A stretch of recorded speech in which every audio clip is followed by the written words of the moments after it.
बिस्मिल्लाहिर्रहमानिर्रहीम। अस्सलाम वालेकुम नाज़रीन, आप यूट्यूब चैनल देख रहे हैं। मैं इमरान खान हूं। सबसे पहले तो एहसन इकबाल साहब ने एक स्टेटमेंट दिया कि पूरी दुनिया में इमरान खान का कोई गारंटर नहीं है। गारंटर इमरान खान को क्यों चाहिए जी? गारंटर तो चाहिए होता है उन लोगों को जो लोग कमजोर हो या जिनका किरदार कमजोर हो। यानी वो तो गारंटर तो पालतू लोगों का होता है कि जनाब ये हमारा आदमी है, बेफिक्र हो जाए, कुछ नहीं कहना तानू, या इसकी हम गारंटी दे देते हैं, आपको कोई प्रॉब्लम नहीं होगा, हम बता देते हैं। आजाद लोगों की तो कोई गारंटी नहीं होती। वो तो वही करते हैं जो उनका दिल करता है, या वो वही करते हैं जो उनके उसूल कहते हैं।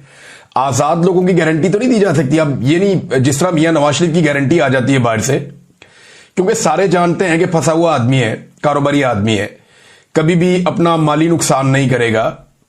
इसको हम साथ ले जाते हैं, उन्हें कहते हैं ठीक है जी मेरी गारंटी दे दे, ठीक है जी। वो अपनी चीजें गिरवी भी रख लेते हैं, बाहर दुनिया के अंदर उनकी जायदादें भी हैं, तो उनकी गारंटी दी जा सकती है। एक ऐसा आदमी जिसका उन्हें पता है इसका करैक्टर कोई नहीं है, जब मर्जी इसको दबाया जा सकता है, इसका बाजू मरोड़ा जा सकता है, इसकी कमजोरियां हमारे पास हैं, तो इसकी हम गारंटी दे सकते हैं। इमरान खान की गारंटी कौन दे सकता है? किसी की क्या जरूरत है कि गारंटी देगा? उसकी कमजोरी किसी के पास नहीं है, तो गारंटी कौन देगा? और क्या आप ये कह सकते हैं कि इमरान खान को हम टेम करके आपको दे देंगे? आजाद आदमी की कोई गारंटी नहीं होती। गारंटी होती है पालतू लोगों की, और गारंटी होती है कमजोर लोगों की। किरदार वाले आदमी की गारंटी नहीं होती। एहसन इकबाल साहब को इतनी सी बात समझ आ जाती ना, तो आज वो नवाज शरीफ के साथ नहीं होते। चले इस बात को यहां पे रोक लेते हैं। इमरान खान की कौन गारंटी देगा? यानी गारंटी तो ये अजीब सी बात ही की है, पूरी दुनिया में कोई गारंटी नहीं दे रहा। भाई इमरान खान को एस्टेब्लिशमेंट ने गारंटी देनी है कि अब हम वो नहीं करेंगे जो हमने पहले किया था। एस्टेब्लिशमेंट ने गारंटी देनी है कि अवाम के मैंडेट का एहतराम होगा, पाकिस्तान में रूल ऑफ लॉ होगा, पाकिस्तान में आजादी इज़हार राय होगी, पाकिस्तान में इंसानों को नहीं कुचला जाएगा, पाकिस्तान के अंदर जुल्म जबर और फसादियत खत्म की जाएगी। ये गारंटी पाकिस्तान की एस्टेब्लिशमेंट ने देनी है। पाकिस्तान की आईन ने यह गारंटी दी हुई है, लेकिन आजकल इस गारंटी के ऊपर अमल दरामद नहीं हो रहा। तो ये बहुत अजीब बात की उन्होंने। बहरहाल चले आगे बढ़ते हैं। इमरान खान साहब का एक स्टेटमेंट आया और एक field marshal general Asim Munir का एक स्टेटमेंट आया। पहले इमरान खान का स्टेटमेंट, उसी ऑर्डर से चलना चाहिए, वो लीडर है, उनका स्टेटमेंट पहले आपको सुना देते हैं।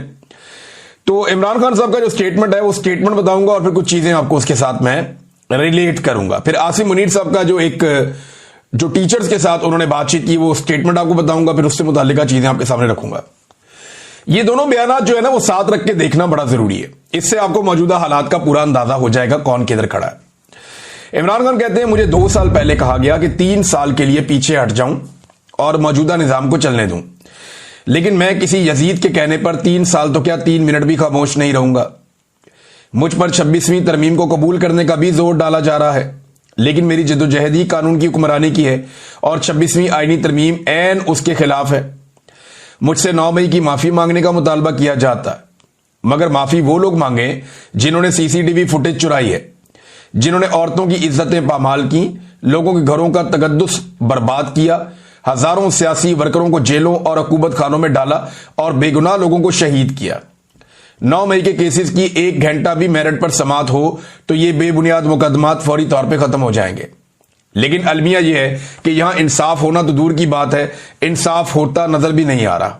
जब इंसाफ का हर दरवाजा बंद कर दिया जाए फिर पुरअमन एहतजाज के सिवा कोई रास्ता नहीं बचता। तहरीक इंसाफ समेत पूरी कौम को पैगाम देता हूं कि मुल्क गिर एहतजाज के लिए तैयार रहें। पाकिस्तान में कानून मुकम्मल तौर पर मुअत्तल है, यहां औरतों की भी इज्जत महफूज नहीं है। मेरी अहलिया बुशरा बेगम सिर्फ सहूलतकारी के इल्जाम में 14 माह से कैद तन्हाई में है, हालांकि उन पर जुर्म साबित भी नहीं हुआ। Doctor Yasmin Rashid cancer survivor और बुजुर्ग खातून है, मगर इनको भी बेशर्मी से जाली मुकदमात में पाबंद सलासल किया गया। मेरी बहनों जिनकी उम्रें 65 से 70 साल के दरमियान है, हाई कोर्ट के हुक्म पर जेल में मुझसे मिलने आती हैं, जो इनका और मेरा बुनियादी हक है, मगर एक कर्नल इनको रोक देता है और अदालत का हुक्म रद्दी की टोकरी की नजर हो जाता है। जंगल के कानून का यह आलम है कि मेरी बहनों को यहां से गिरफ्तार किया जाता है और चक्री के पास आधी रात को ले जाकर बेयारो मददगार छोड़ दिया जाता है। जिस मुल्क में अपनी खवातीन के साथ ऐसा सलूक हो, वहां का इखलाकी मेयार फौत हो चुका है। मरियम नवाज के लंदन में 5 फ्लैट्स निकले थे, मगर उनकी जमानत 2 माह में ही हो गई थी, क्योंकि शरीफ खानदान डील पर राजी हो गया था। जो फिरौनियत के